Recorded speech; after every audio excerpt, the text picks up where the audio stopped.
Welcome to our presentation by Please Go Away Vacations. It's almost time for your quickly approaching tour to Maine to see leaves, lighthouses, and lobsters. Maine in the fall, the name of this trip says it all. You'll be departing October the 16th and returning on the 23rd. Your hosts for this exciting departure is going to be Marilyn and Larry Kopke, who actually are the ones who went, investigated, and set this tour up, and we've been doing it for over 20 years now. So, Larry, welcome, and would you like to share some of the exciting things that everyone has to look forward to? Thank you, Paula, and I'd be delighted. Hello, everybody. Marilyn and I are really anxious to return to Maine. Obviously, we missed it last year because of COVID, but that seems to be on the run right now, and we have a wonderful group.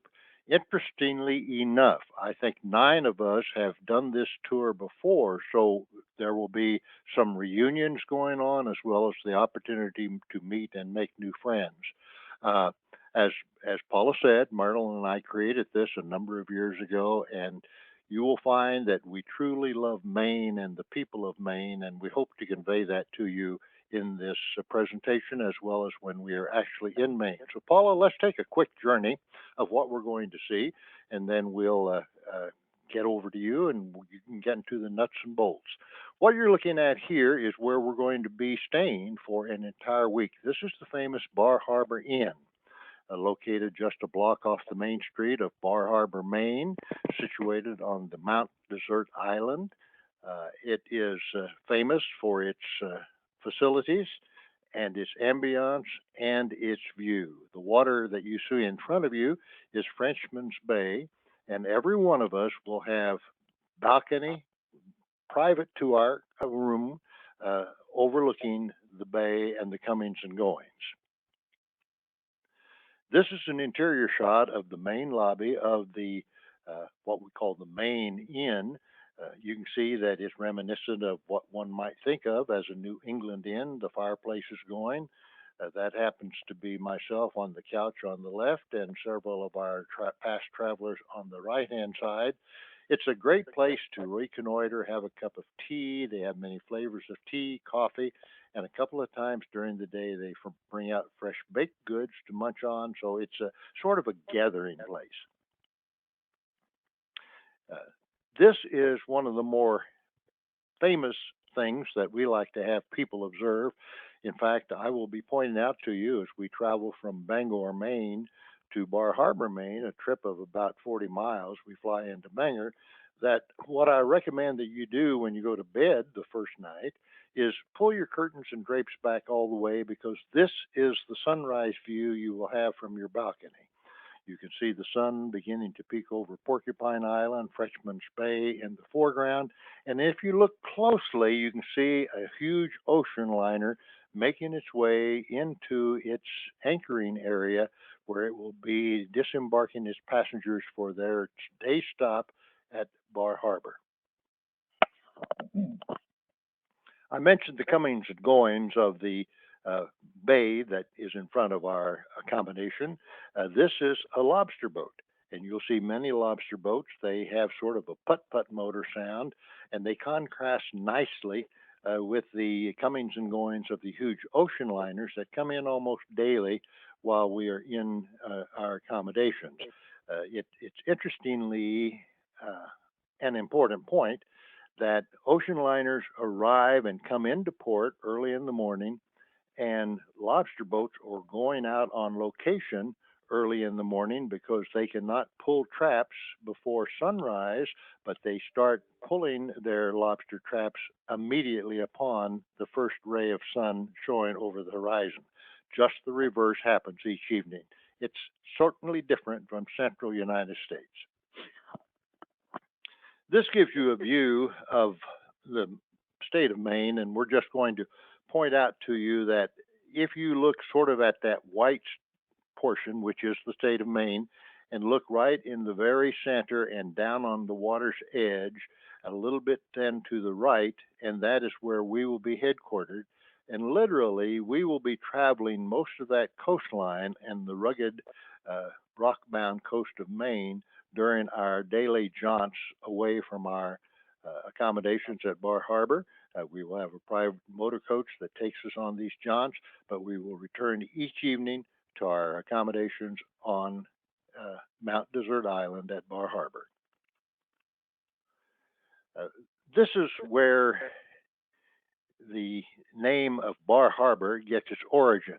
If you look at that island at the far left hand side, you can see if you look closely between the main body of land and the island on the left, a stretch of sand or a bar, if you will, and this is what is called Bar Island.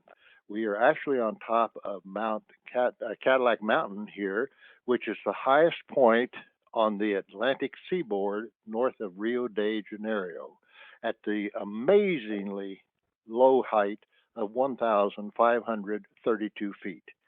But this is your view from atop Cadillac Mountain. One of the things that we will be doing, of course, is going into Acadia National Park. And this is Jordan's Pond House. It's a great place where people gather and dine, and they're famous for a particular item that they serve there. In fact, they serve hundreds of thousands of them each season, and sometimes you eat them outside, sometimes you eat them inside. Our plan is to have you as our guest as we do that. And Paula, let's move on and show these people what those things are that we're going to be doing. Those are the famous popovers of Jordan Pond House, which is situated on Jordan's Pond. You have your choice of a couple of those popovers and tea as our guests, and it's just sort of a neat experience and somewhat different than anything we might experience here, again, in central United States. Jordan's Pond. Uh, that pathway that those two individuals are walking on is one that we will walk upon, because as we walk down to the water's edge and then grab a left, we will then grab another left almost immediately after taking photos overlooking Jordan's Pond and the bubbles, which are to the two rising mountains in the background, and get up on the carriage road. Rockefeller built a number of carriage roads at the most beautiful pathways within Acadia National Park. And sometimes you'll see people walking, you'll see people in carriages such as this. You will not see any motor vehicle of any sort. You may see bicycles, and that is part of the carriage road. And you will have that experience on a very short walk that we take you along the foliage lined sideways of one of the carriage roads. Here we are at our welcome dinner, and we will have what is known as a shore dinner. It's fun, it's messy, it's a true Maine dinner with lobster. If you have some reason not to have lobster, well, you can have steak, no problem. We'll give you that choice. But about 99.9% of the people try lobster, and they have the whole lobster, just not a lobster tail, which is really not a tail of a lobster at all. But you'll learn all about that. But it's something to look forward to, and you'll have a starting course of clam chowder, followed with a salad, what is called a shore dinner, which has clams, has lobster, has steamers. Then, of course, we'll end up with a famous wild Maine blueberry pie. And speaking of blueberries, that is one of the major crops of Maine, and we're going to learn all about blueberries.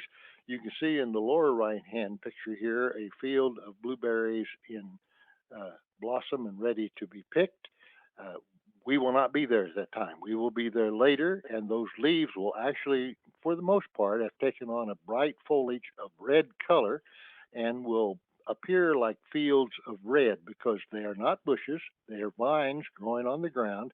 And the young lady on the left-hand side is actually an expert from the University of Maine that will come down to our hotel, and we will have a private room, and she will make a private presentation just for our group on the growing and distribution and marketing of wild Maine blueberries worldwide. Cranberries are also very important to the economy of Maine.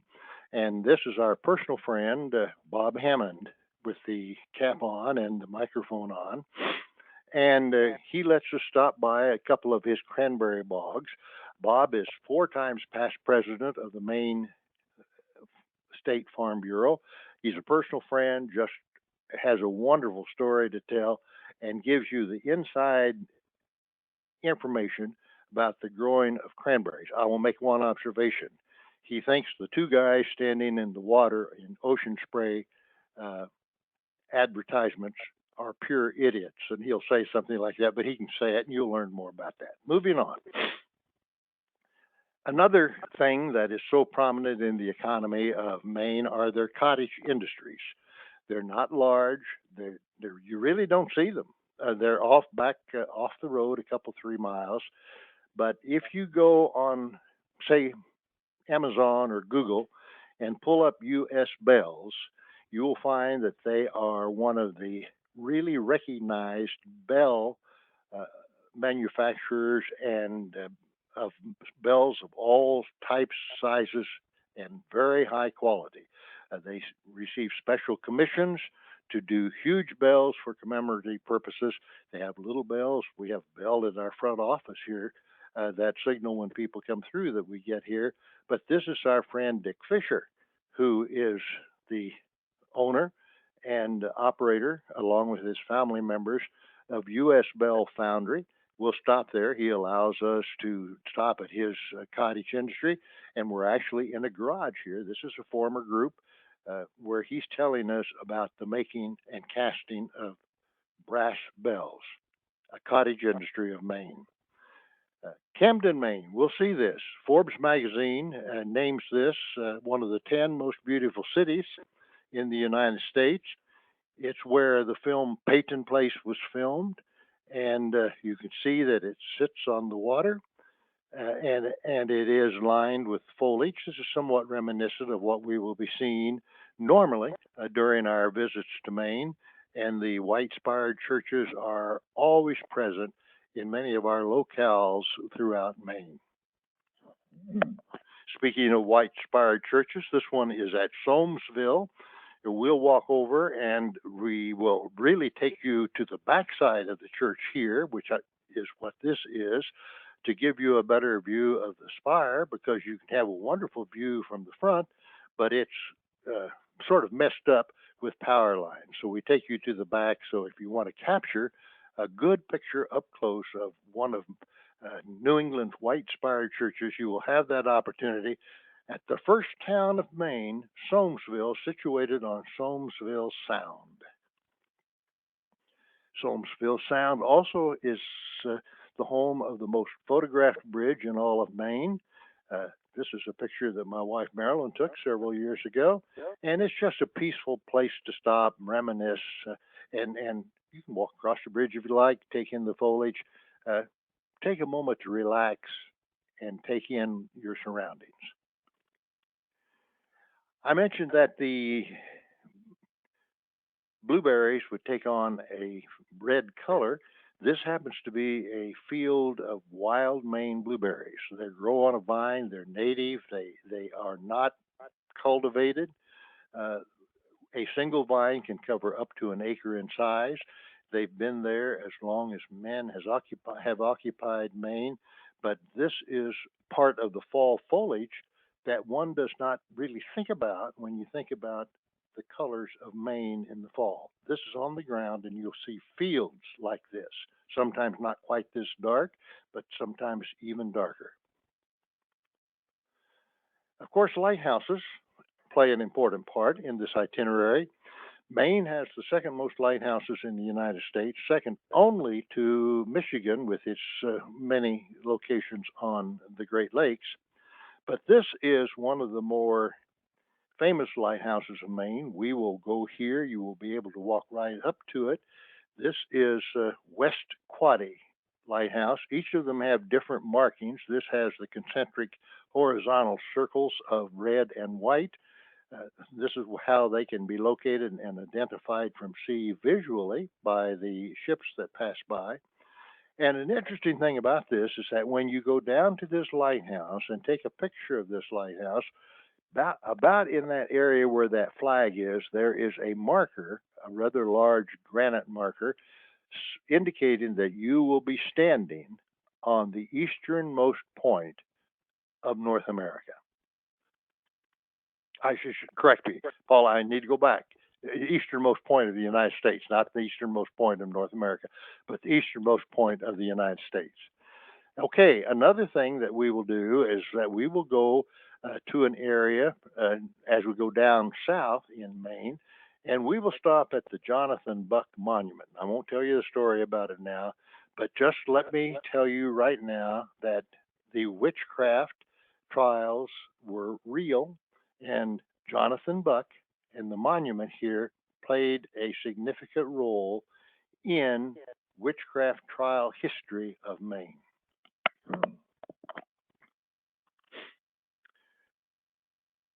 This is something that a lot of people enjoy doing, and we will do it if the weather permits. It doesn't cost anything, it's optional. I can tell you that generally about 1/3 of the people go. It's an early morning, very cold, blustery experience atop Cadillac Mountain. But this is where atop Cadillac Mountain that you can first see the sunrise in the United States. And this is what that is. So, Paula, that's a quick overview of just some of the things we're going to be doing and that Marilyn and I are going to be sharing. But right now, let me turn it back to you and let you do the nuts and bolts. And ladies and gentlemen, you know, I need to say this. Paula is no new kid on the block. She's now in her 32nd year with us. So she knows what she's speaking about. In fact, indicative of that point is that logo on the lower left-hand corner below her name, which says Top 25. Several years ago, Paula, from here in Little Great Bend, Kansas, was named one of the top 25 travel agents in the entire United States. Paula, take it away. Thank you, Larry. First of all, a passport is not going to be required for this trip this year because, as you are aware via one of the recent memos, entry into Canada is somewhat iffy, somewhat complicated with the testing required, and so you do not need the passport. However, with that being said, it is important that you plan to travel with whichever form of identification that matches the legal name that you turned into our office. And I would guess that in almost all cases, that is going to be your passport name because at the time you would have provided those for the airline tickets, it was required. Now, if your driver's license and you do not need the real ID, that law was extended for actually, I believe, into May of 23. So you do not need a real ID. If the name is exactly the same on your driver's license, you are able to travel with just the driver's license at this point in time.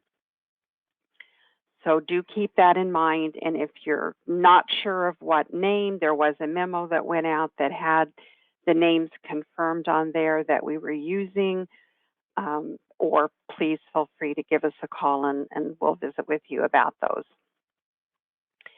As is true in all Please Go Away vacations, feature tours, travel insured policy has been provided as an extra benefit in the one cost that you have paid. And in your final documents that you should be receiving in the next week or so, there will be a policy in that. We do suggest that you take that with you on the trip. You're also going to be provided with luggage tags, such as you see here, that will identify your bag. You do need to attach that to your luggage so that it has your name on it to get to your room at the Bar Harbor Inn. Again, that will come in your documents along with a little card that kind of helps you to be able to attach those to your luggage. You'll get one per person, and that is for your large checked luggage. This is the card that I referred to that's going to give you the 4 easy steps to be able to attach that to your luggage. In the event that we do sometimes have some very seasoned travelers that for a week can travel with just a carry-on bag, like a 21-inch roller that will go in the overhead. So if that's your large bag, even though you're carrying it on, and you want to put this on that bag so that the hotel will transfer that to your room, that's certainly okay. And of course, if you have any questions, feel free to ask either Marilyn or Larry while you're on the trip. You're also going to get a supply of the bright green stickers. This one is important as well. This is what's going to assist in claiming the luggage when you get to Bar Harbor. And the bright green is the only way that Larry and Marilyn and a baggage handler there is going to be able to claim that is if they see the bright green stickers. And even if you think that your bag looks different than anybody else's, that's not normally the case. And so be sure that you put this on for ease of identification. We also recommend that you attach these to your carry-on bags. Some people do purses, camera bags, laptop bags, anything that you perhaps would sit down in a hotel lobby or even at the airport, somewhere in a restaurant, like a purse or something, and maybe walk away and leave. Because if someone in your group sees the bright green, they're going to call attention to the fact that it's maybe doesn't have an owner nearby, and that can assist you in not losing something. So you will be given several of those. Larry and Marilyn will have extras should they come off for some reason and you need more for the return home. Be sure and ask them. This is the proper way that you attach them. When you have one and you kind of bend it on the back, there's some little cuts that go through the backing, and you can get a corner of that and then clear all that off the back. Fold it completely around the handle with the ends lapping so that it attaches, and that will work quite well. One of the important things that we always get asked is, well, what size baggage can we have for the airline? So here's a picture of a piece of luggage, and you add the height, the length, and the width one time of each of those and get the total dimension that the airline will allow you to check a bag that is 62 inches or less in order to do that. Or if you're trying to measure your carry-on bag, that would be like 45 inches total, but you would get the measurements the same way. Here's some different luggage that we'll kind of take a look at here briefly. Notice, first of all, the green stickers on the handles, and that's the proper way to attach those. And the handle, oftentimes, especially the larger luggage, have a couple of handles that on the top one would be the ideal one. The large one, obviously, is going to be a checked bag, and the middle one is a carry-on bag that should fit in the overhead of most planes. And I am going to say most because sometimes there are commuter flights that are smaller and the luggage bins in above the seats are smaller, and sometimes these will not fit or they're not enough sufficient spaces to have those for everyone on the flight. So in the event it's too large for the overhead or the bays are all full before you board, the airline will often have you put these just before you go in the plane. You leave them by that door and the airline will load them on and then set them back in the same spot at the next place that you stop. And you need to be sure that you do stop and pick those up, because if that's how you do what we call a gate check, they will not transfer that bag. So if you leave it there, you will need to also pick it up there. The smaller one is another carry-on bag that would quite easily go in the overhead of most planes. It's going to also probably fit under the seat of the plane or even in the overhead of a bus. So those are things to keep in mind when you're packing. Wheels are very important for several reasons. When you get to the airports, since COVID has begun, there are times that we are not able to get sky caps at the airports. I took a group to Michigan in June and asked to find a sky cap, and the airline all but laughed at me because they said with COVID they were not able to do that for a time. So wheels are going to be very important because there may be some times that you are going to need to roll your bags. I think nowadays almost all luggage has wheels. During the daytime, Larry mentioned that you're going to go out and do and see a lot of different things, but every night you're going to be returning back to the Bar Harbor Inn. So when you go out, and if you're especially going to be out most of the day or even for a morning or afternoon, you're often going to need some medication. You might need to have an umbrella. You might need a jacket, batteries for your camera, many different little things that may come up that you'll need. So a backpack is a very handy way to take the things that you need throughout the day without having to drag a larger bag that's inconvenient.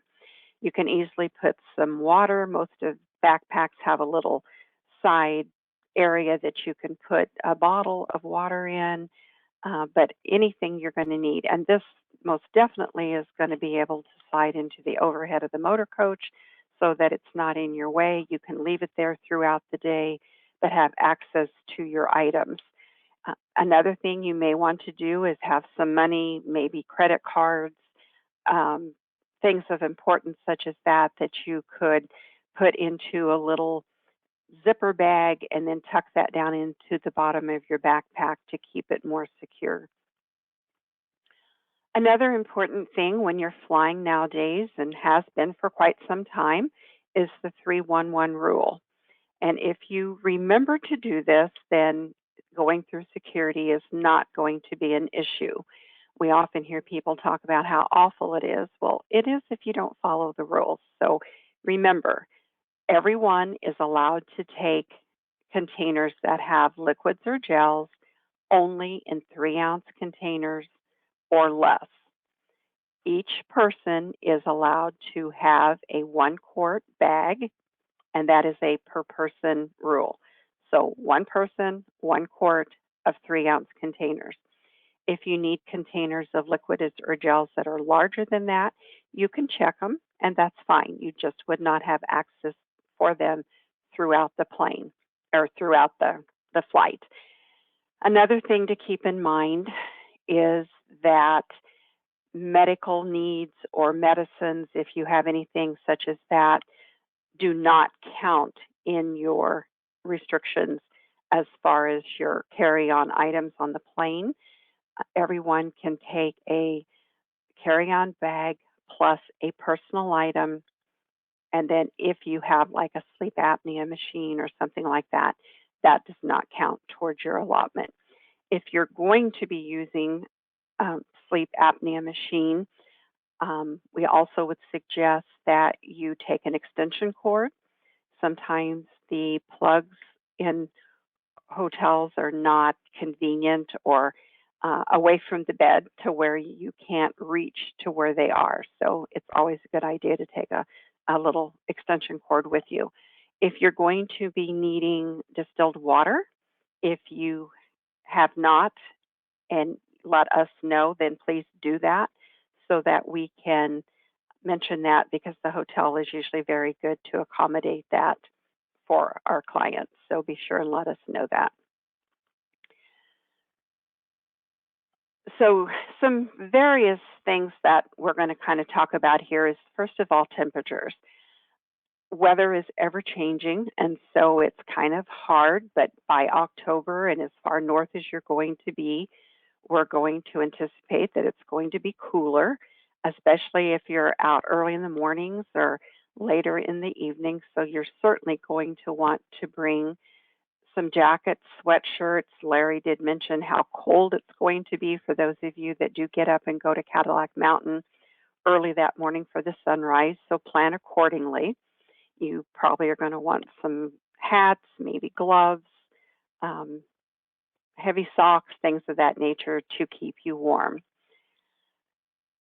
While you're on the trip, you're going to be doing and going to some nice eating places, but nothing that you're going to be doing is formal or going to require any dressy clothes. So, sweatshirts and jeans and things of that nature are certainly appropriate for everything that you're going to be doing. Another time that you're probably going to find that it can be pretty chilly is the day that you go out on the Lulu lobster boat.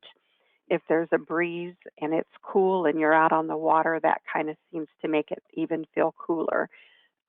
So again, you need to kind of plan that when you're packing. Because you're staying in the Bar Harbor Inn throughout your trip, you're in the United States, you don't have to worry about adapting or converting electricity, which always makes it easy, and not having to worry about money exchanges or anything like that is certainly beneficial.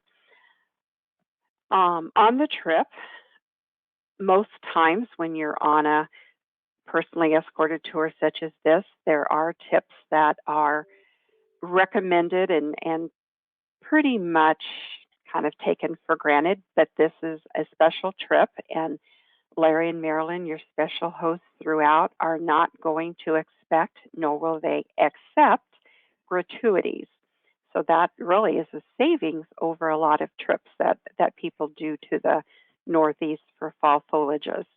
And Larry, correct me if I'm wrong, but it would be appropriate to tip the motor coach driver at the end of the trip. Is that correct?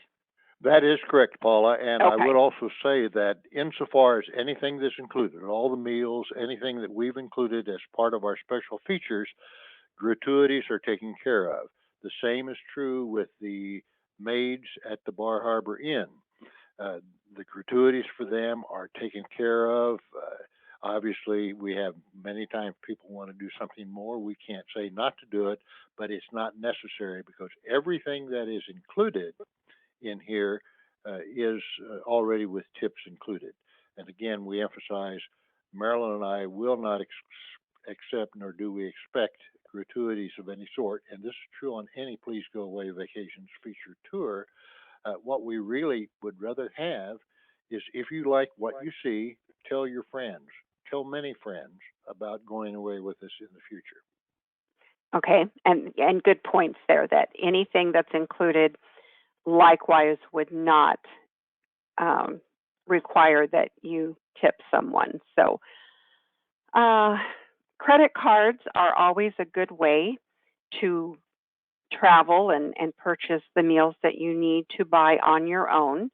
You will have breakfast every day, and then there are a few evenings that meals are included for some lunches on your own or some evening meals on your own. Credit cards is certainly fine. I think most credit cards do not require that you um, register a travel notice to them. However, I usually do just to be safe that and tell them where I'm going to be and when. It seems like credit cards are compromised so frequently anymore that I don't want to get on a trip and then discover that they're questioning a charge and they can't reach me because I'm not home. So I do that, but you may not need to, and you'll kind of know and have a feel for your credit card probably. It's a good idea not to have all of your money in one basket, so to speak, and to have some cash, which you wouldn't necessarily need to have a lot, but other ways to pay for things in case you were to lose your credit card or it's compromised or questioned or whatever, that you also had some money to fall back on. The guy standing there with all that luggage looks like a tourist and is looks rather ridiculous because he has way too much luggage regardless of how long he's planning to be gone. First of all, the airlines are not going to allow you to take that much luggage. They're going to charge you for your first checked piece of luggage if you check one, and this is again is per person, and I believe it's still $30 on American each direction.